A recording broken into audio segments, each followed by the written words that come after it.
Hello বন্ধুরা, সবাই কেমন আছো? আশা করি সবাই খুব ভালো আছো, আমিও ভালো আছি। চলে আসলাম আবার একটা মিনি ব্লগ নিয়ে। তোমরা তো সবাই জানো ভাইকে কার্তিক দিয়েছিলাম, আর এটা কার্তিক পুজোরই ভিডিও। এখানে তো ছোটো ভাই আলপনা দিচ্ছে, আর এখানে কার্তিক বসা হবে তাই আলপনা দিয়েছিল। আর এই দেখেছো আমার ছোট্ট বনুকে নিয়ে কিন্তু একটু আদরও করে দিলাম।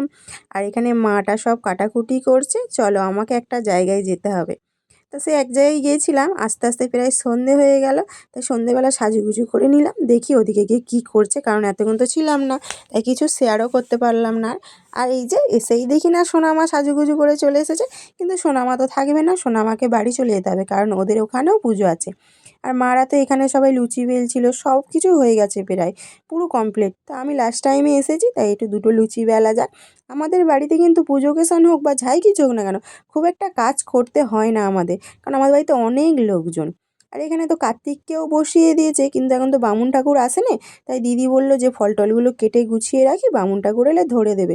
তা দিদি এইদিকে গুছোক, আমি ওইদিকে টুকটুক করে খাওয়ার ওখানে যাই, কারণ অনেকের খাওয়া হয়ে গেছে, প্রায় রাত 12:30 বেজে গেছে, খুব জোরে খিদে পেয়ে গেছে। এই যে খেতে বসে গেছি। আজকের হয়েছিল লুচি, ঘুগনি, আলুর দম, পায়েস, চাটনি আর মিষ্টি হয়েছিল। তা চলো এবার খাওয়া দাওয়াটা শুরু করি। আমি কিছু নিইনি, আমি শুধু ঘুগনি আর লুচি নিয়েছিলাম, কারণ আমার লুচি ঠিক একটা ভালো লাগে না। তাও খেলাম, খিদে পেয়েছে। চলো খাওয়া দাওয়াটা করে নিই, খাওয়া দাওয়া করে দেখা যাক ওখানে কি হচ্ছে। এই যে খাওয়া দাওয়া হয়ে গেছে, এবার এসে দেখি না কার্তিকের বাবা আর কার্তিকের মা দাঁড়িয়ে আছে।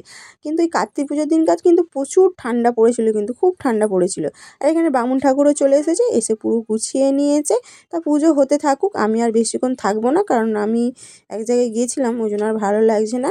ভিডিওটা এখানেই শেষ করছি। ভালো লাগলে লাইক কমেন্ট শেয়ার করো। আবার একটা নতুন ভিডিওর সঙ্গে দেখা হচ্ছে। সবাইকে শুভরাত্রি।